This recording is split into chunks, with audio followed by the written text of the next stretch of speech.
Welcome to the Brazil Expat Journal, the BJ you can trust. We're back for another edition. It's Monday. Monday's our day, and it's freezing down here, but it is still our day. Pete and I were talking backstage about how effing cold it is. And Pete, don't use curse words. We can't use curse words anymore. So we're just going to say effing All from right. now on. So it is freaking cold. Freaking is a Not good word. fucking Yes. cold, because fucking No, is a curse don't word. say the curse words because, Yeah, guys. exactly. Oh, So guys, we're not gonna why am use I that saying word. this? So, Pete, I'm gonna cut you off. Why am I saying this? Sorry to Pete to cut you off, but guys, we're up to 1,900 and such and such subscribers. We might hit 2,000 soon. And apparently, there's this whole thing, Pete, with YouTube. It's like you got to treat it like you're on broadcast TV. So if we're too dirty, then they don't push our videos as much. When we're like kind of, having fun, but not saying as many bad words, stuff like that, then they push our videos. So I'm going to do my best because me and Pete curse like sailors to like say effing and freaking and words of that nature. Right. But anyway, so it is is freaking cold. It is freaking cold. Yes, it is. And we say that every year just to warn you guys that are coming down here to Brazil. Yeah, 'Cause it tonight, took longer this year though. Like it, I'm, it, I'm still like, the biggest problem I'm having is that I'm wearing shorts and a t-shirt, right? yes. Because like the weather, it didn't really shift from summer that much. It got a little cooler, but okay, I'm from Canada, I can adapt to that. But oh my God, I woke up this morning and it was like 8 degrees, and like, oh, that's too cold, It man. takes you by That's surprise. too freaking cold. Yes. And by the way, guys, tonight we do have John Mason on, and he is a smart man because he doesn't live down here in Sao Paulo. And we'll tell you a little bit about him in a second. But why do we mention the cold other than it's just here? But guys, so many people get caught by surprise. They forget, like south of Rio, you're hitting like cold weather, and it's like really, really cold weather. So just come prepared, bring coats because down here in Brazil, they don't have that many great coats. But guys, I do want to just tell you who our guest is tonight and then tell you just a little story that's like a public service announcement, Pete. That's kind of important. But tonight, hang on, because we're going to talk to John Mason. He's an inspirational speaker, author, inventor, and documentary filmmaker. And he sustained a life altering spinal cord injury in 1985. And then he dedicated his life to encouraging others to overcome obstacles and seize opportunities. He's from Atlanta, Georgia, and he's lived down here in Brazil for 15 years, and he's between Rio and Salvador. And he made this documentary. I saw the trailer for it, really nice. It's the John Mason story and his journey with God, which chronicles his life. We're going to talk about his life, how he made it this far. And making it this far in Brazil is difficult, guys, because you got to deal with stuff like this. So before we get him on, just a little public service announcement that Eduardo kind of let me know about, and I saw in the news today. They're recalling products by this company called YP, YP. I don't know how to pronounce this. IP, I think in Portuguese. And yeah, so Anvisa, which is the health agency down here in Brazil, ordered a recall of specific EP detergent, liquid laundry soap, and disinfectant batches due to potential bacterial fungal contamination risks identified at the Amparo SP factory. The recall primarily impacts products with lot numbers ending in one. So, guys, check that out. I was in a supermarket today, and I read there's a little sign up that said, "We only accept your IP products if you have a receipt." Because people are going to be going back to any store to give back this product. Very popular down here in Brazil, so be careful because I don't know. There's always something around. Before it was with alcohol, now it's with detergent. Who knows? Just be careful in Brazil. But anyway, guys, I really want to get John in here with us. So, hello. How are you, Mr. Johnson? How you doing? Hey, I'm doing fine. Thank you for having me. Oh, it's a pleasure. Because guys, I get these highs and hellos from people on Instagram. They catch my attention. I look down people's pages and I see like they're living interesting lives. They're doing interesting things. And like the minute I see somebody like that, I'm like, I gotta get him on the show. I gotta get him to talk to the people. Let him know how he's not just surviving down here, but thriving. And it's been what, 15 years? You say, John? You been Yes, it? 15 years. 15 years, yes. So you are brasileiro. You are brasileiro. É, Actually, se verdade, né? Carioca, baiano, tudo. yes, he's everything. Okay, good. We're gonna test that a little bit later tonight. So Uh-oh. be ready. Be ready. You know, a little spoiler. Um, but anyway, tell us a little bit about your story because I saw the trailer for your documentary. Which, by the way, if you have a link so that people can access that, drop it in the comments. You can either send it to me via WhatsApp or down here, John. There's a private chat that you can put stuff in there, and then I can see it. So let Okay. people know where you can get that, and also your Instagram. I'll put up in a second. But tell us a little bit about where this journey began. Okay, because you did have a spinal cord injury. What happened, and then how did Brazil end up as part of this journey? Well, I try And, to give a and brief answer. sorry, can I interrupt here for a Oh, minute? for But sure. Yes. are you a native Brazilian or are you an expat? I'm in Spank. Yeah, Atlanta. Okay. Okay. Where are you from? Well, I'm from Atlanta, but I was born in Chattanooga. Hmm. But I Okay. spent most of my life living in Atlanta, Georgia, with my family. Okay. Everything started back in Auburn, Alabama. A day after my 18th birthday. So friends Hmm. of mine decided to go swimming, and I dove in the swimming pool and broke my neck, uh, leaving me paralyzed from the chest down. Went through a whole lot of struggles to adapt to a new life, trying to find my way, which direction I was going to be going in my life, what I wanted to do. And I was young at the time, so it was a definite learning experience for me about life and adjusting to a new life being in a wheelchair. But after 20 years, I felt like God had blessed me to be around for 20 years, which the doctors only gave me 15 years to live. Hmm. So when 20 years came around, I was running a transportation service. So I really couldn't do anything big to celebrate my milestone. So in 2006, I got with a friend of mine. I told him, say, hey, I want to go to Brazil. And of course, he was like, yeah, let's do this. So we came to Brazil for about 5 to 6 days. When I arrived in Brazil, Rio de Janeiro, I was like, I really felt peace. I felt a happiness, a state of mind where I have never been in my life. You know, I just felt good to be where I was at in Rio de Janeiro, Copacabana, Ipanema. But And I was saw, there? Let me ask you. But were there any other considerations that your friend was just like, "Let's go to Brazil," and you're just okay, let's do it? no, it was just like, let's do it. I had arranged transportation That's to pick interesting. up, That's cool. yeah, a van. There wasn't no lift or anything. It was a ramp, a makeshift ramp to get in the van. Um, we just kind of worked it out and just, just came on the fly and just tried to work everything out the best we could to adapt to my situation, being in a wheelchair. And I'm in a power wheelchair. I'm not in a manual wheelchair. So Hmm. you're talking about 250 pounds of total weight that has to be going up this makeshift ramp, getting into a van. But everything all worked out just fine. We had a great time. Halfway through my vacation here, I told him, I said, hey, I think I can live here. And he was like, man, you crazy, man. The accessibility is not that good. No ramps on the sidewalks. And if there are, they're not a ramp on the other side. But I just felt like I could live here. And I told him, I said, hey, I'm going to go back to the United States and plan to move here.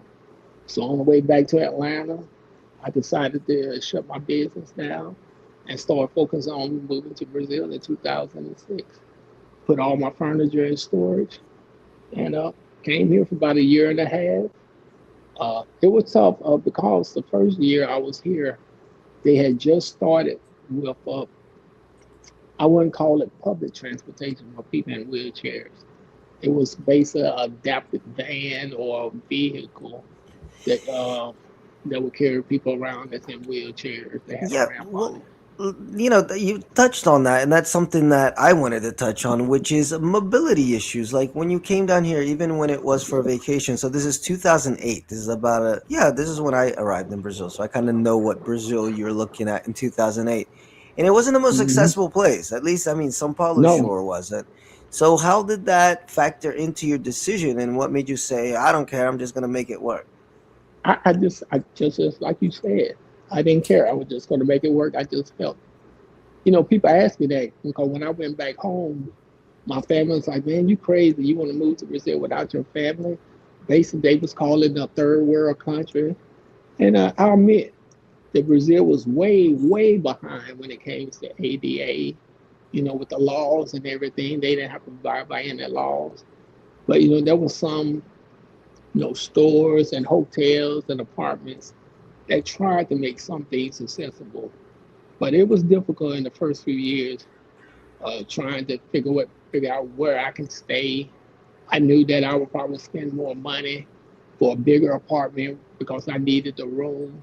I needed to be in probably a newer building where the Yeah. accessibility will be better because it's not a grandfather in where and if you know, of course y'all know about Rio and Copacabana, most of their buildings are like real old. Very. So you might find an apartment, but the elevator might be too small for my wheelchair. Or if Mm-hmm. the elevator is not small, the doorway might not be wide enough for me to get through. So it was a challenge in trying to find a place to stay. But I But did you managed. did you have help? Did you have help down here? But yeah, I had a friend named John Thompson where he owned a apartment rental company, and he was able to help me a whole lot. I got you. And but as far as moving around Rio, how was that? Because it's kind of Well, flat in Rio, right? Or yeah, well, the thing with Rio, Where the it metro was, stations are flat. yes. yeah, yeah. The thing with Rio, the accessibility in the street was a big problem. I believe after they got the World Cup and the Olympics, they really started putting money into the infrastructure and to remodel the streets, to Uh make it huh. smoother, to make the ramps on both sides of the street, for the sidewalks. So I really saw an improvement over the years as I lived there. I lived in Rio for the first 5 years from 2000. Well, let me go back because I went back to the U.S. about a year before I came back to Rio. And it seemed like when I came back in 2011, that things was a little bit better as far as accessibility. Yeah, no, there was a lot of improvements in everything. Not just for accessibility. We rag on Brazil a little bit. It seems sometimes the progress is a little slow. I think that's where we rag on it. But you do see a lot of improvements, even here in São Paulo. It's way better. I I mean, think the metro systems in Sao Paulo are really handicap friendly, actually. I yes. remember going to this metro station out in Zona Oeste. I don't remember which station it was, but they didn't have stairs, right? It was just a Hmm. ramp.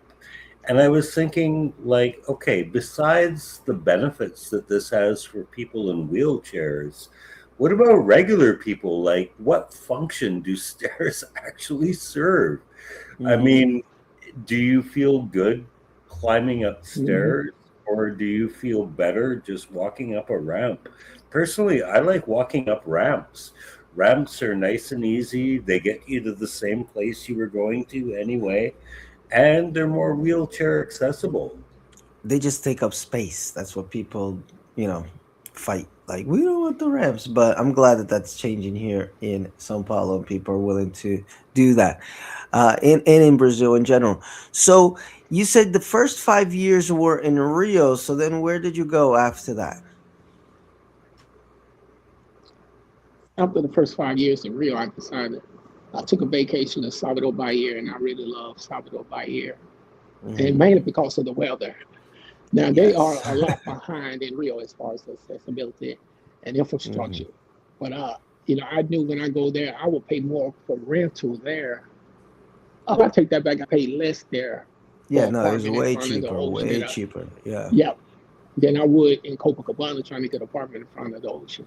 But I had to deal with a lot more problems when it comes to accessibility there. But like I said, luckily, and I've been blessed, financially by God, that been able to to kind of spend the money for more accessibility of place to live. And I really never had a problem as far as long as I had the money to rent an apartment with bigger, bigger apartment with accessibility was better. Because as you know, again, Brazil, for some reason, they don't really thrive on having big apartments. They thrive on having small apartments. Yes, very And little cubicles. so, Very expensive cubicles, but cubicles nonetheless. Um, yes. in when you were up in Salvador, what attracted you to living there and moving there from Rio? Well, Salvador, I love the weather in Salvador. It never gets cold there. Now, they Hmm. do have a rainy season where it may Mhm. rain from late May to early August, but it's never a cold rain. It's always a warm rain. It's Uh, like Thailand. yeah. So that's what attracted me mainly to Salvador was the weather. Uh, I tell everybody that I can sleep at nighttime There's without Salvador. a t-shirt, without a t-shirt on year round. Here in Rio, I have to sleep with clothes on. Oh, I got you. And let me ask you too, as far as just one last question about accessibility that I think people are curious about is as far as healthcare. Like if you had to get anything done, I don't know how any of that works. So like how Well, did that work for you? well, I've had a few situations where I've had to go to the hospital and have some things done. I've been in the hospital here in Brazil twice. One time in Salvador for 5 days, and one time here in Rio for overnight. Those experiences, you know, was based on my condition. Being in a wheelchair and being paralyzed. Hmm. You have health complications where you get compromised with bladder infections and things like that. So, you just have to be aware of that. But as far as the cost, uh, the first time I was in the hospital in Salvador for 5 days, I paid out of pocket. It ran me about, I think, about 15 to 20,000 reais for Wow. about 5 days. And luckily, like I said, I'm blessed to have the money to be able to do it. And after that time, I really thought about getting some health insurance here.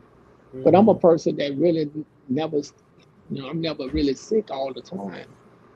So I felt like I would just be throwing away money. And I did have health care in the United States because I go home once a year to do checkups and see my doctors to re-up of medicine and things like that. But if you know about the United States healthcare system, insurance has gotten very high and very expensive. So Hmm. I end up canceling my healthcare in the United States. But as far as what I would tell people about the healthcare and about having the insurance or anything like that, I would tell them that try to set aside some kind of medical account. So if something does happen, you're able to have the funds to be able to to pay for the service that you might need. But So most you're things here using the in paid healthcare system, correct? yeah, I go to a private Hmm. healthcare system. I don't go to the well, I take that Because back. yeah, that's an important thing to distinguish here. Because we have like a public healthcare system and a private healthcare system. So you're paying for the good shit. Yeah, yeah. Those two Okay. times, and I would tell you this: both time I got great service. There's a hospital here in Copacabana. I think it's called Copa Door.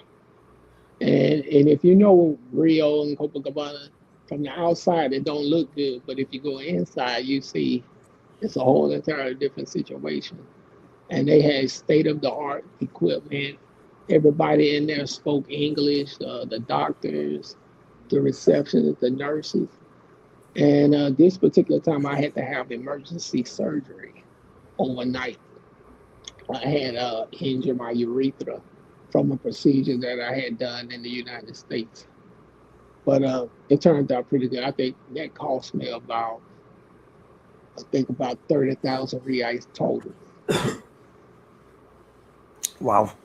That's a lot. That's a lot, honestly, for Yeah, most. but the main thing with Brazil do things real strange. No, I ain't gonna say too strange, but I had to pay for the urologist who performed the surgery. I had to pay for the anesthesiologist who put me to sleep, and then you had the hospital bill, which I paid installments. The hospital bill in about 6 installments. I was able to pay them off. Right, Yeah, but I and mean, I Clinicas is considered one of the best hospitals in South America, and it's a public hospital. Yeah, So I don't, I don't really understand what the edge is about the private healthcare system. Like, it, what's the edge there? it's the quickness, and The you speed. do Yeah, the speed and the facilities also. I mean, Hospital but das no, but Clínicas. Go the ahead. facilities are not necessarily better though. Oh, some of them are. Yeah, some of them are. I mean, Some of Hospital das Clínicas is an exception, but most public hospitals in Brazil are not like in the best shape. I agree. You know, yeah. I mean, Hospital das Clínicas just happens to be like this diamond in like literally, it's a diamond color. Like it's just this diamond in the rough of like this incredible hospital that is free, but even still, you're gonna have to wait a little bit if you're going through SUS. And we've had my friend Rebecca on a few times. You know, she's very knowledgeable on this stuff because she's a nurse and she's worked with both sides. And sometimes in the public hospitals, they'll have like private wings. So Hospitales Clínicas definitely has some stuff that's going on there privately and publicly at the same time. So it's a mixed bag. I think what's important out of all of this, guys, is, for not just, if you have any mobility issues, but even if you're an older person, anything that you think you're going to require health care down here in Brazil, make sure you have Mhm. money set aside for that, Right. because you don't want to be waiting in line for 3 months to get like some surgery that's like maybe it's not emergency. Like Brazil's good with for this. Like, and I think Pete's been through this situation. If it's an emergency, man, it's fast. They'll sew you up. They'll send you home. That's like public, private, whatever. But if it's something that's like you can survive, but you really need the surgery at some point, that hmm can take a while, and it's like Yeah, if you, and yeah. it's largely about how much responsibility you bear for your condition too. Mm-hmm. Like, for example, if you have lung cancer because you've been smoking for 25 years, you're not Mm-hmm. going to get a lot of sympathy. Yeah, Right. for sure, for sure. By the way, we got a lot of people listening tonight. Thank you guys for signing in, checking us out.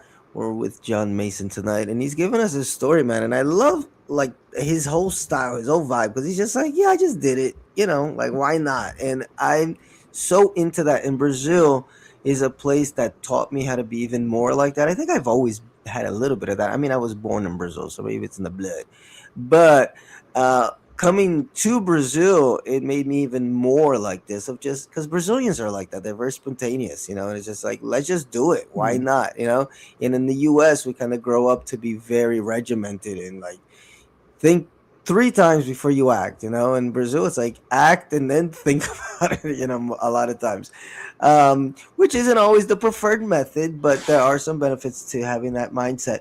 And now we got Brothers Chambers Show, and he says, shout out from New York City. What's up, New York in the house? We got ATL in the house. We got Philly in the house. We got Canada. Where in Canada are you from, Pete? I always forget. I'm from Victoria. Vitória in the house. Beautiful city down here in Brazil too, called Vitória. One of my favorite cities. Oh, we Yeah, but got a it's comment. inland. I I'm oh, from an you're island. Vitória. No, this Vitória is ocean. Oh, it's kind of inland. Anyway, is there any international travel insurance we can use in Brazil? Do you know of any, João? João, sorry, Brazilian style. John, do you know I any? I don't know any, but if somebody is interested in getting health care here, it's really not expensive. You'll Mm-hmm. probably be paying anywhere from 1,000 reais to 1,500 reais, depending on your age. So if you compare that to what you pay in the United States, I think you get a better deal here. You know, Yeah, but the dude, I'm from Canada, and in Canada, like everything is free, so oh well, there's don't no remind comparison. me. Don't remind me. Yeah, Yeah, I that's know, why I know. some people cross that border just to get that cheaper That's healthcare. true.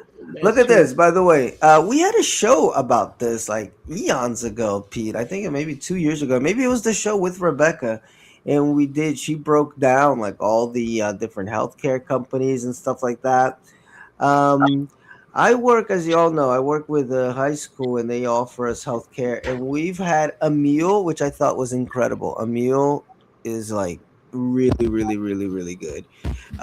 They switched us to Notre Dame one year, and it was horrible. Even though I did get a really important procedure done with Notre Dame, so I can't say too bad. But like literally, they had me hopping across the city. Like I visited places in the city I had never visited, and I get around. So that's the only thing I didn't like about Notre Dame. Like one place was like in Osasco; it wasn't even in São Paulo. Just to get a diagnosis.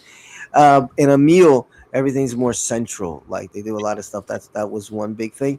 And all of these guys, it's like John was just saying, not very expensive. If you're coming down here from another country, I think it would be worth it to just get one of these, and it's like top notch stuff. Uh, Mew even has like therapy, psychology, like it's all in there. Hmm. It's really nice, so I highly recommend it. Um, let's see here. Doo-doo-doo. One second. Oh, but you said that you're back and forth, right? So you're half in Salvador, half in Rio now. Like, what's the deal now? Well, how are you living here in Brazil? Well, right now I'm back. Yeah, right now I'm back in Rio, and I'll be here till at least for the next year. Then after the Mm-hmm. year, I'll evaluate my life and see exactly where I want to go. I don't know if I might leave Brazil and go to another country, or I might stay here, or I might go back to Salvador for a while. I hadn't really made a final decision on where I wanted to go after this year. But I really love Salvador, and I like to explore other places. I don't like to get locked in uh, to a particular city, you know, where I'm going to be staying for a while because I like to try to explore other places. Yeah, well, that's cool that you have this attitude of just moving around, and I mean, there's so much that you can still even explore in Brazil, even if you go further south, further north. But I mean, just being mobile and going around the world is just, I don't know. If you can do it, right? Where would you I go if know you left Brazil? In obviously not going back to the U.S. What would be another option for you? Panama. Panama. A lot of people love Panama, man. A lot of people. Yeah, I went to Panama. I went to Panama last year. Spent about 5 days there. The weather is similar to Salvador. It's Mm-hmm. clean. And of course, Yeah. it's a lot more expats that live there, that works there and everything. And I felt good there, so I might try to live there for a while and see what's going on. Yeah, people say good things about Panama. It says here, Brother Chambers Show is asking, can you teach English in a school in Santiago, or is it too small a city? Well, I don't know about Santiago, guys, because we're more focused with Brazil. Well, So, I'm oh, working with a dude in okay, Santiago there you at the go. So, is moment. it too small? Because Santiago is a big metropolitan city, right? Well, I mean, by Chilean standards, it's a mega city, but even Yeah. they acknowledge it. It's small. It's like what, 500,000 people. Yeah, but guys, Latin America, there's always opportunities to teach English. So, I mean, Yeah, Brazil, I think it's but like 1% of the population speaks English. What? Go ahead, Pete. yeah, no, I think Chile has a lot of opportunities. Unfortunately, I lost my job there because they have difficulty paying me because they can't deposit to Brazilian bank accounts, and I usually get paid by PIX and blah blah blah. They let me keep my current students though, and it's given me some insight into the country. And yeah, there's definitely a huge market for English teaching in Chile. Yes, and nowadays you can do everything remotely, so you don't even have to be in Chile. Now, Mr. Johnson, I want to ask you a few questions. Just uh, in your day to day, like what are some things that you really enjoy doing down here in Brazil? Well, let me say this first. Go ahead. My living situation is because I'm paralyzed in a wheelchair. Mm-hmm. So first of all, I've been surrounded with good people, good Brazilian people that Mm-hmm. have helped me on my journey for the last 15 years here. I use two caregivers, and my living situation is my caregivers stay with me. One will stay with me for 2 days, and then the other will come in to relieve the other one. So that has been my living situation for the past Mm-hmm. 15 years. What I do each and every day, of course, I'm in social media. I'm trying to build my brand, trying to promote my documentary, get it out to schools and organizations. Mm-hmm. I have a invention that I'm still trying to market to manufacturers here in Brazil. So I kind of stay pretty busy. I'm always doing something. I like my mind to be occupied. I don't like to be idle. I always have to be doing something. I noticed that in your bio. Well, I was curious about the inventor. Have you patented anything, or is it just you're trying to push this one? Oh no, I've already got a patent on it for Oh, here in nice. Brazil, and a Oh, pending patent in the United States. So nice. based on I just try to email manufacturers here in Brazil that deal with medical products and manufacture medical products, and try Mm-hmm. to and try to just introduce them to my invention because it is a medical product that I think would be useful. Oh, this is wonderful. Um, and what has been being in Brazil like? How has that changed you in any way? Like, what are some things that Brazil has affected you? Some ways that Brazil has affected Oh, patience, you. patience. Yeah, Brazil's Uh, good for that. and that's something that I had to really be faced Yes. with because everybody knows you've been living in Brazil for a while. You know that things turn very slow here in Brazil. It's not like being in the states where things are done quickly. So Yeah, they'll get you done have to learn eventually. to yeah you have to learn to go with the flow of Brazil. And if you don't, it will stress you out. It will definitely stress you out living in Brazil. Exactly. And has this Mhm. ever happened to you here, John, where it's like things move so slow and then all of a sudden it's like everything happened at the same time? Because that happens at Of least to course, me a lot here in Sao Paulo. It's Yes, crazy. of that course, happens yeah, a lot. yeah, that happens. Yeah, and you're like, how? Like this country is so laid back. Yeah, patience is Yeah, a huge that thing. was that was me and my eye surgery, man. Like Yeah. I was waiting for it, and then all of a sudden it's like, yeah, you got to be there tomorrow at this time, or it's not gonna happen. So Yes. Yeah. You got yeah, to be shit prepared happens. for everything. Yeah, I'm still trying to figure out the holidays here. See, every time I turn around, there's a holiday. This Yeah, is I true too. know. This is true. This and is and they're true. not the same state to state. This is a No, problem it's I not. have because I work with people in different states. So what is a holiday in my state is not necessarily a holiday in their state. So That's true. complicated. This is true. Uh, has any of your family come down since you've been down? Because you said you came down by yourself. Like, if they came down, how did they like it? Well, Or, of course, my family comes down. They visit. My mm-hmm, brother, he comes back and forth all the time because sometimes he comes to get me when I need to go back to the United States or when I'm there in the United States. He will bring me back, or my sister, she will bring me back or come and get me. My mother, of course, she wants to come down and make sure I'm living good, make sure I've been taken care of properly, and looking at my living situation. So she's been here a few times also. So I get a good dose of family visiting in Brazil all the time. cool, cool, cool. And do they think of moving down here? Have you been able to No, convince any of no. them? Well, for one thing, they still working, so they're not retired. So I'm Oh, I retired. see. So I they see. have job obligations where they have to be there in the United States. Oh, I got you. I got you. Ah, this is wonderful. Anyway, look at this. Look at this, Pete. You know what this is, right? Talking about the Ominous. quiz. The Ominous. quiz. I told you we were gonna test you. We gotta find out if John is Uh for oh. real or for fake. We're gonna find out now with The expat challenge, John. So every new interviewee guest that we have, first timers, they all do the expat challenge. It's a 10-question quiz. Just say the first thing that comes to your mind. Okay. Not super complicated questions, I hope. But the first one is, what is the best thing about Brazil? The best thing about Brazil is the people, the culture. I love Brazilian people. I love the culture and everything. I embrace it. I just love being around and learning about the Brazilian culture. Let me just do a quick follow up to that, Pete, because we had a show a couple weeks back, which a lot of people have been listening to. So thank you, which was Sao Paulo versus Rio. And one thing we talked about is fitting in.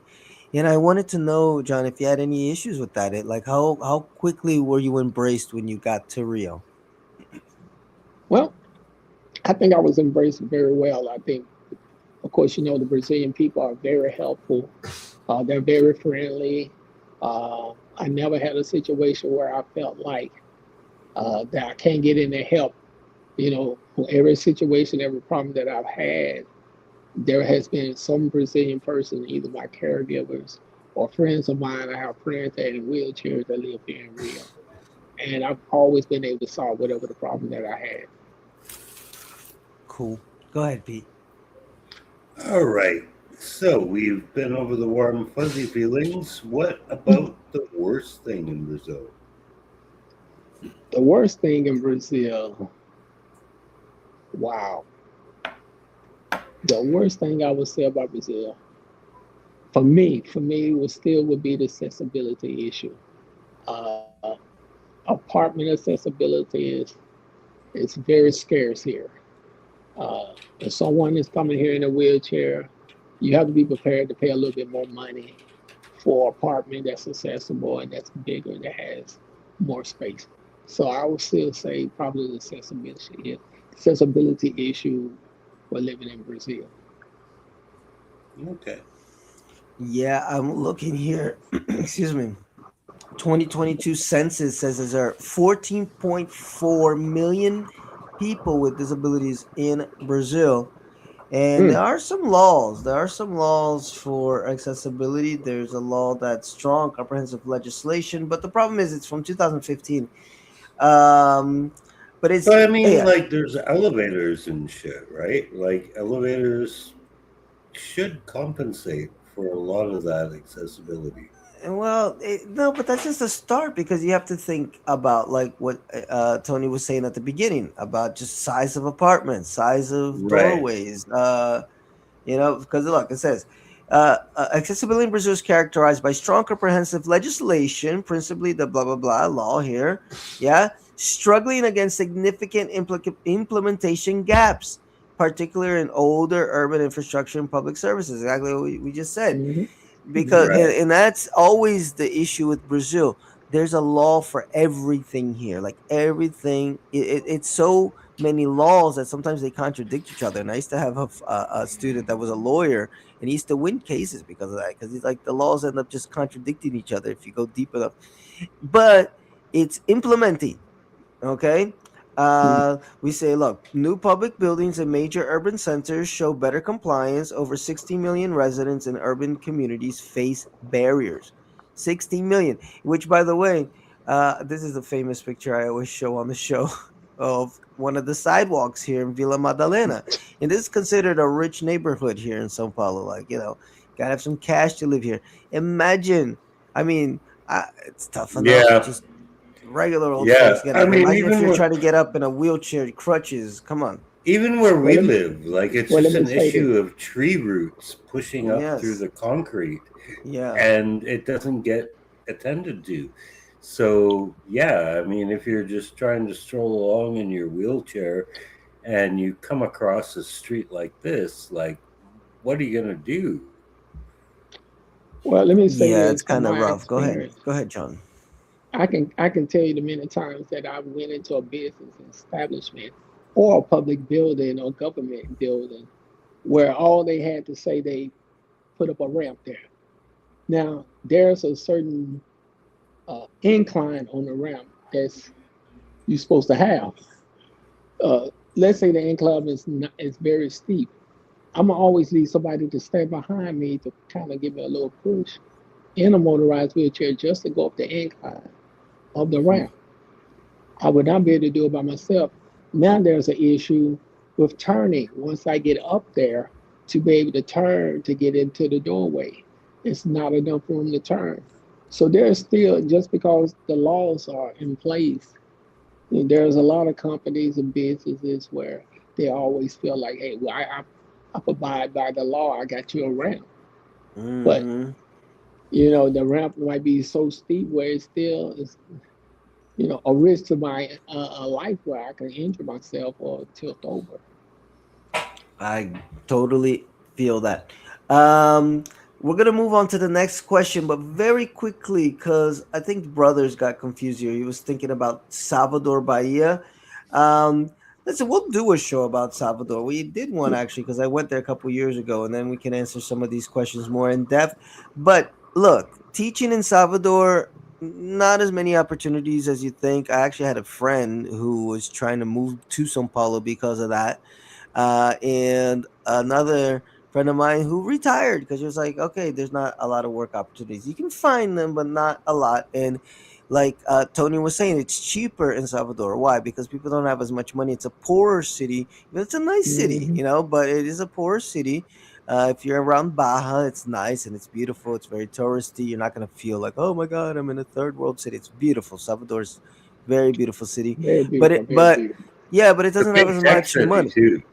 Yeah, it's what big tech heavy. It's Yeah. a big tech city. They developed a Yeah, lot of apps there during the pandemic. yeah, yeah. So it's yeah, that's what I'm saying. It's growing, so you can like if you're savvy enough, I'm sure you can find somebody in Salvador. I mean, there's a lot of rich people in Salvador too. There's companies, but you just got to really make sure you know your stuff first before going to Salvador because it's a tricky place, guys. I mean, it's Well, a tricky place. Salvador, from my experience for 10 years living there, it's very laid back. Yes. It's not very tourist. Even though Mm-hmm. you got Carnival there, that's the biggest time of the year is Carnival because they have millions of people will show up for the 7 day Carnival there from all over the world. But other than that, you might find people from Brazil that will visit Salvador. Normally, people from the south of Brazil will go north and experience Salvador for vacation. But Exactly. as far as people from international, from other countries, that's a hit and a miss in Salvador. You may come across somebody from Europe or some other place, but not all the time. And I think that's one of the Exactly. reasons why they don't have a major hotel there. One of the historical hotels that was there before closed down because, and I think that had something to do with COVID because they wasn't able to pay they Yeah. rental by the month for the government. But they don't have a major hotel there to attract a lot of international tourists. Exactly. So not a place I'd go to look for work. That's all I'm saying. No, I mean, no, but no. but I mean, everybody's digital these days. So nice place to work on your computer. Favorite Brazilian food, Tony. What is your favorite Brazilian food? John, my name's John. John, sorry. My favorite Brazilian food would be picanha and rabanada. Picanha. Oh, habanada. Yeah, I think you're one of the first people that's spoken of habanada. It is so delicious, which Yes, is it kind of is. like an oxtail, right? Yeah, Sort yeah. of ish. Yeah, it's Well, delicious, no, it's guys. like a French. Habanada is like a French toast. It's Oh, cinnamon. It's like no, cinnamon. I'm confusing it. I What's think you the might be one talking about that's picanha. Picanha, yeah, No, yeah, picanha is like no, no, pork rib no. without the bones. Yeah, there's yeah. one that's oxtail down here that has like an R name. But yeah, habanada kind of looks No, like a that's French dish. habada. Habada. Habana. Yes, that's what that is. Yeah. Yeah, so oh my But god, I'm habanada, confused. I love habanada. Yeah, I so this love is picanha. habanada, guys. So this is habanada that he's talking about, and it's kind of a French toast. It's as close as you're gonna get to a French toast. Let me share that on the Exactly. screen there. Yeah. Yeah, uh, and I tried it. I wasn't too much of a fan of it, but a lot of people like it. I And I love it. was thinking habada, which is oxtail. Hey, It is it's good, delicious. man. If you like Man, good greasy food, man, ah, that's good shit. it is so good. Anyway, And you said habanada. And what's the first thing you said? Picanha. Oh, picanha. Picanha is the famous one. Yeah. Yeah, it's Yeah. basically pork Yeah. ribs without the ribs. Yeah, there it is. Yeah. Anyway, go ahead, Peter. Let's go. Yes. So we've talked about your favorite Brazilian food. What is your least favorite Brazilian food? Uh, Aracaju, Aracajé. Really? Really? I know, I know. I lived 10 years in Bahia, and I never had a nerve to really want to eat Aracajé. I have to be Damn, careful. that's good shit, man. I love I that. know, I know. It's a number one Baiana food. I just never had the nerve to eat it. Oh So you've never man. eaten it? Never, never. No. All right. Okay, so it can't be your least favorite food because you've never Well, had it. You don't know what it's like. I'm very finicky when it He comes to just looked at it. food. He just looked at it. He's like, I ain't messing with that. It does look kind of Uh, nasty. Oh, oh my God, it's so good. No, look. I'll tell you. It's like a cross between seafood and curry with like a little bit of bean, corn beans. bun in there. Yeah, I know. That's great shit. It's an interesting food, and I tell you, you got to get a good one though, because I ate one for the first time here in São Paulo, and I thought I was gonna throw up. I gave the rest of it to my friend, and then when I went to Bahia, I had one from this just old lady at this truck, just like a food truck, and that was the best thing I ate in my life. When I told her, I said, "You got to go down to São Paulo and kick their asses and tell them, look, what you're making is not a acarajé." But then I had another one because I was like, okay, I discovered the secret. You got to have them in Bahia. And then I ate another one in this like kind of hostel hotel, whatever place in Baja, and it wasn't that good. It was like kind of like really bland. So I say this: look, if you're looking for good food in Brazil, like on the streets, look for the fat black like Bahian woman who looks like she likes to eat. Those are the ladies. They're like grandmama. Like they're gonna make the Yeah, best food. there's a place like Yeah. this right outside Violetta, the grocery store we were at on Saturday night. They Mm-hmm. have a Bahia stand where they do like takeaway at Carajé, and yeah, I go there like once or twice a month, and oh my God, it's crackerjack. Yeah, yeah. You got to go to these hole in the wall places. Favorite drink? Do you drink down here as well? It could be non-alcoholic if you don't drink alcohol. Well, my favorite drink would be Guaraná. Guarana is the Guarana Brazilian is classic. amazing. It's Yes. the Yes, Brazilian Guaraná. classic.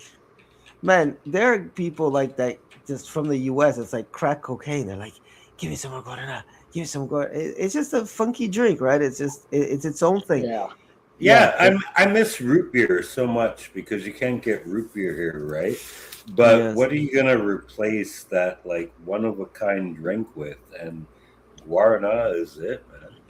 Yeah, and it's kind of if you've never had it, it's the closest, not exactly like ginger ale, but it's sort of Hmm. close. It's a very light, and sometimes it's a little sweeter than ginger ale. Sometimes it's too sweet for me, but Yeah. on a nice hot day, if you get it just right with just enough ice to like water it It down a little mixes bit. well with vodka as well. Yes, there you go. Anyway, go ahead, Pete. It's on you. All right. So, what is the best place you have ever visited in Brazil? So, you're a resident of Oh man. Salvador and Rio de Janeiro. So, you Yeah. can't include those places. You have to include a place you have visited outside of your residence. There are rules. Wow. Uh, that's tough. I've been to Fortaleza twice, and I've been Nice. to Recife, Porto Galinhas. I'm gonna have to. Oh my goodness, I love Fortaleza, but Yeah, I had a beautiful time it's in. really prone to natural disasters, though, isn't it? Yeah, yeah, it is. But the beach there is beautiful, very accessible, and everything. Porto Galinhas was my got to be my best place I've been. Man, the natural, as they say, naturalizada, where it's just natural tree, palm trees. Wow, it's just a beautiful place. Beach area, beautiful, beautiful. I would have to say Porto Galinhas. Porto de Galinhas. Porto de Galinhas. It's the chicken port, literally. And yeah, a Yeah, lot of people talk about this. Brazilians, I've never been there, but ever since I've come to Brazil, yeah. and people, Brazilians or foreigners, are like, a place you gotta visit is de Galinhas. It's That and about like a Pipa. Look at that. yeah, Paradisical, huh? yeah. It's beautiful there. It's very beautiful. It's like about 45 minutes outside of his city. And yeah, a lot of places there in the Northeast. That's one thing that I kind of was taught here by Brazilians too. They're like, look, everybody talks about Rio, but the real beautiful beaches are all in the Northeast. They're like up there's when you Yeah, see like yeah. crystal clear, like that. You know, it's like you're in the Caribbean. Um, so yeah, nice, nice, nice, nice. Let's see here. Okay, what's the most overrated location or thing down here in Brazil? Overrated thing. To be honest, I think crime. Crime. I What? think that's Hmm. crime, the violence. I Yeah. think Oh yeah. people talk about how violent, Rio is violent, Brazil is violent, and I never been in a situation where I've gotten robbed. I came close one time that I felt like I was targeted. Here in Copacabana getting robbed, and but with quick thinking, I was able to evade it. But I never felt, and I would say this: I go to the beach all the time by myself. Uh huh. In a wheelchair. A lot of people know me in the beach. But do you think the fact that you're in a wheelchair makes people like kind of a like I'm not gonna target this guy? Well, I wouldn't by me say being that. in a big motorized wheelchair, I'm already look like a tourist. Right. You have an expensive wheelchair. Yeah, exactly. Exactly. You're not gonna see no other person in a big motorized wheelchair walk ride around Copacabana. Right. So everybody knows me on the beach. Everybody's familiar with, even people that I don't know. They know me because they see me all the time. But I never been feared for my life. I never been feared for my life being here in Brazil. Damn. I'll tell you, man. I've been targeted like at least a dozen times. I mean, I've had fights for my life. So Wow. yeah, yeah. But I Now mean, I've seen people get robbed. So I would say that. But yeah, you know, I never been in that situation before. You know, hopefully it never happens. yeah. Well, good But I luck. do think the crime, I do think crime and the violence that people outside of Brazil speak on, that it's Well, overrated. but you don't actually need to relate to personal experience, right? Like you can look to statistics. Like Phil and I were talking about this on our last show about how he felt safer in Salvador than he does in Sao Paulo. But if you look statistically, Sao Paulo is statistically safer than Salvador. It's just like it's simple math. So just because we don't experience it, yeah, it doesn't mean it doesn't happen. Yeah, I Right, think it's just a matter of being smart and realizing who is being targeted, right? right, So there's a right. lot that goes into there's a lot that goes into a lot of things when it comes to crime, guys. I mean, and I mentioned that in passing when we were talking about that. Like there's a difference between being a white tourist in Salvador and a black tourist in Salvador as far as who's being targeted. you know and sometimes that works the opposite. I've told you many times about Mhm. situations I've had down here in Sao Paulo as a black person in majority white neighborhoods. So there's a lot of things that go. Sometimes we would talk about our friend Watif, rest in peace. He would always talk about, oh, I feel safe here. Well, look at your, like, he was built like the He Hulk, was right? huge. Yeah. He was So huge. so it's like when you're dealing with, you just can't get scared by the crime statistics all the time and realize people Right, go out all day, people party, people are at restaurants, and you got to not make yourself look like an easy target. And it's not like right, taking classes or anything, just like be you and just be aware. And just like if you're going to right, New York, you're going to Philly, anywhere that's a big city, you're just like, You don't want to Atlanta. be, yeah, you don't want to be just doing nothing. You want to be aware, right? Be aware. That used to be my Hmm. Facebook name for a long time. Be aware. Anyway, uh, Pete, it's on you. We're almost finished here. We got three more. Go ahead, Pete. All right. Yes. Yeah. So we are on, I believe, number 8. Yes. Yes, the best place to chill in your city. And you can pick because you live in 2 cities. So Yes. pick Rio or any Well, Salvador. place. well, my best place that I chill every day will be in Poster 5 in Copacabana at the beach. Posto Yeah, that's a I 6. nice I place. I stay like under it. I sit at the same kiosk every day. So it's right there by Poster 5, right in front Yeah. of the What's the museum. number so people can find you? Poster 5 is the It's kiosk will be Boteca. I think it's Boteca. It's a kiosk right there by Poster 5. Uh, Okay. kind of in front of the museum that they're building, or almost completely built. By the way, do you know Mario Bonifacio? No, I don't. Okay, because I sent the link here in a group of the show. And he's like, "Wow, is this you, John?" So apparently he's a fan, Well, but there are he people said that hi. know me and I don't know them. They might have seen me Uh, on the beach, and you know, I meet a lot of people say they've seen me, but they never spoke to me, so I don't know. all right. Uh, favorite Brazilian musician or band? Oh wow, wow. Now that's tough. It is. I'm a big fan of Leo Santana because I All live in right. Salvador.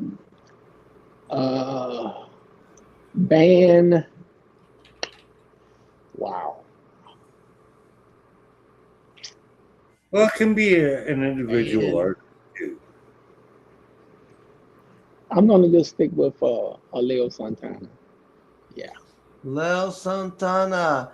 Uh, and he does what? He's pagode. I know of him, yeah, but I've never Pagode, actually listened. Pagode. Okay.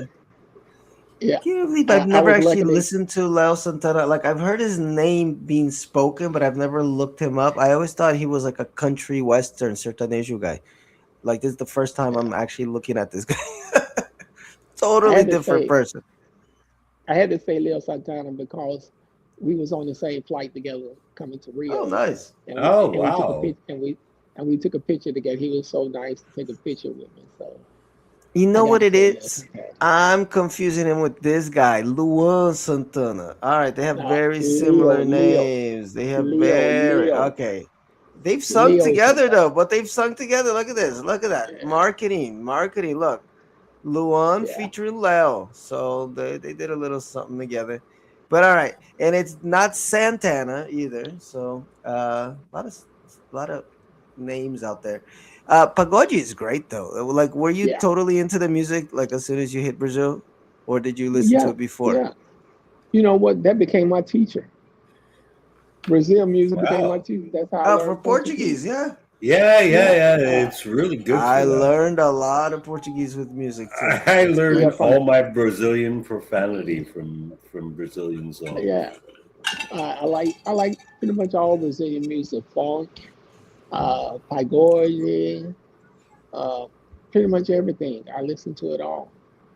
Yeah, no, Brazilian music has it's just endless. And Rio is a great city for music. You know, I mean, you have Hmm. one great show after another there, Yeah, including the free ones.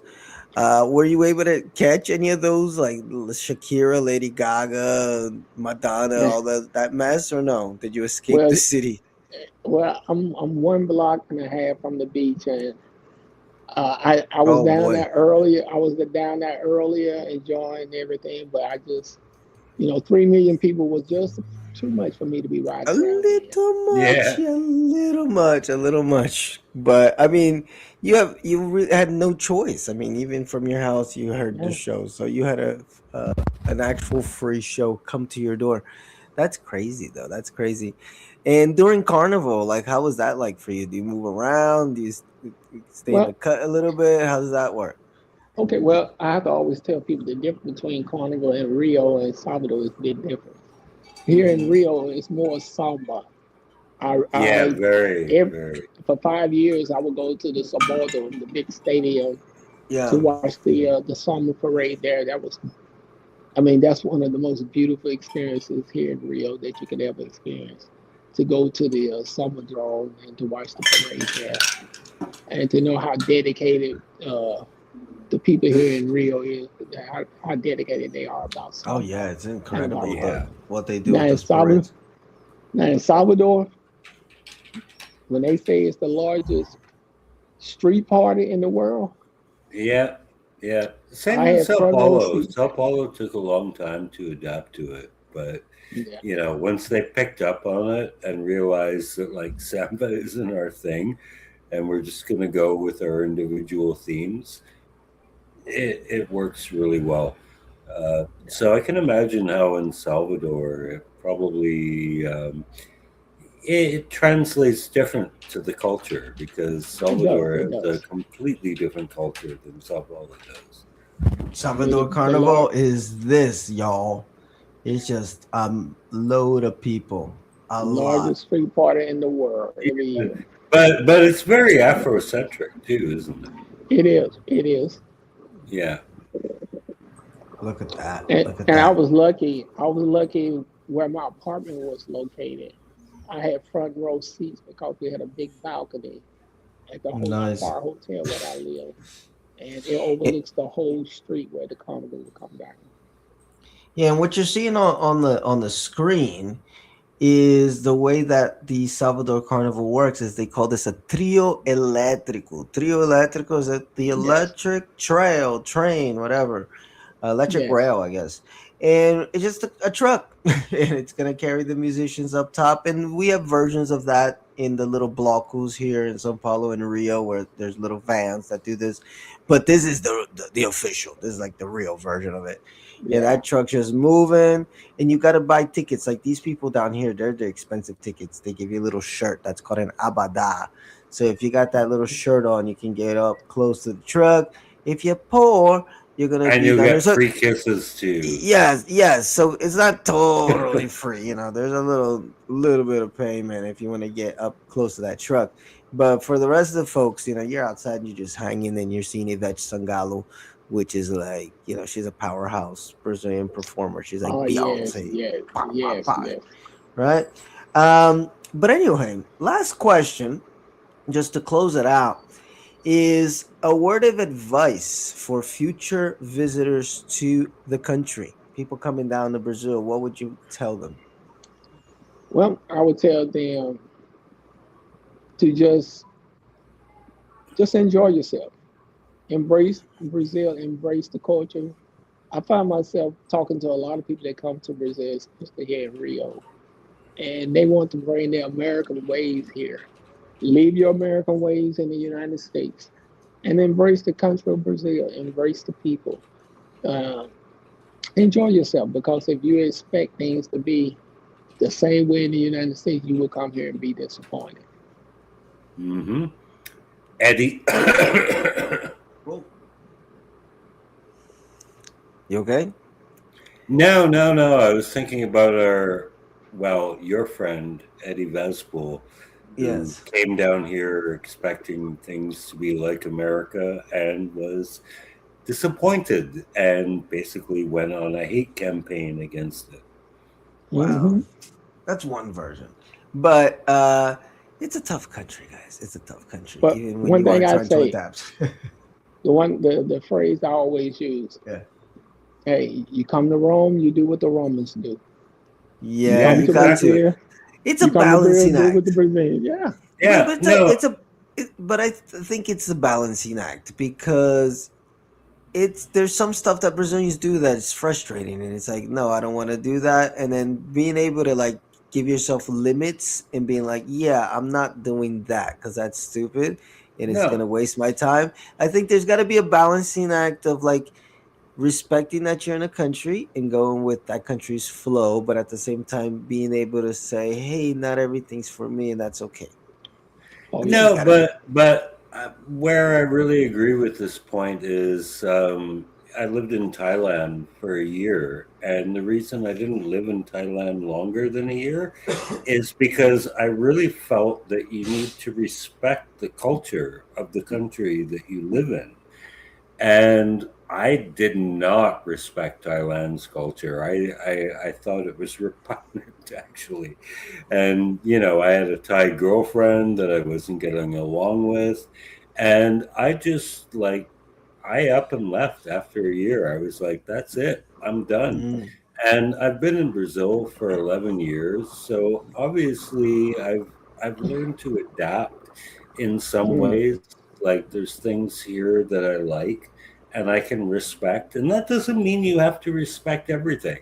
yeah. Like, God forbid, like, I disrespect the inefficiency, I disrespect the corruption, I disrespect the tolerance for crime. But there's a lot of other good things about it too. So I kind of, let the other stuff slide. But that's the thing. Like, you have to respect the culture that you're living in. I And when I agree. was Yes. living You in have to. Thailand, I did not respect the culture, and I made a conscious decision to just leave. I can ride with that in that sense of just have a baseline respect and then be like, okay, but out of that, yeah, like I'm not riding with that. I'm not riding. Yeah, I can ride with that. Uh, Listen, guys, this was fun. I had a good time. John, I That hope was you a had a good great time. time. Yeah, I had a great time. I had a great Yeah, time. I really it appreciate is. you having me. No, I appreciate you coming on and stuff like this. Just it's learning for everybody, and it's just shows that anything's possible. And I like that how you just a very inspirational guy. You're just like, yeah, I just decided to get up and go, and here I am, and next year I might do it again. And that's just like people like that are people that we like to bring on because it kind of motivates people to do stuff. So do something with your life. We got Brother Chambers here that's been asking a lot of good questions tonight. I think he's coming wants to come down to Brazil to teach. Do it. You know, like do it smartly. Have yourself a Hmm. little escape plan. Don't mess your life up. But Yeah, bring a take credit card. yes, you know, but life is short. You Right. don't want to waste too much time just overthinking stuff. And I think that's the biggest lesson uh, that at least Brazil has taught me. I think it's taught maybe all of us here on the panel tonight, and it's one that you should carry with you. It's a good place to learn that lesson because you got to learn to be patient down here. So you got time to learn. Yeah. Yeah. Anyway, thank you so much. Listen, guys, thank you so much for joining us on the Brazil Expat Journal. Follow Mr. John E. Mason. That's Mr. John E. Mason on Instagram. You can connect with him. He's a real nice guy. I connected with him that way. I just sent him a hello and we were talking, and really wonderful guy. And thank you for being on. Thank you for giving us a part of your evening, and it Oh, was thank you for wonderful. having me. Thank you for having me. I And appreciate it. Yeah, it was a pleasure. a All pleasure, right, guys. Pete. Nice meeting you, Pete.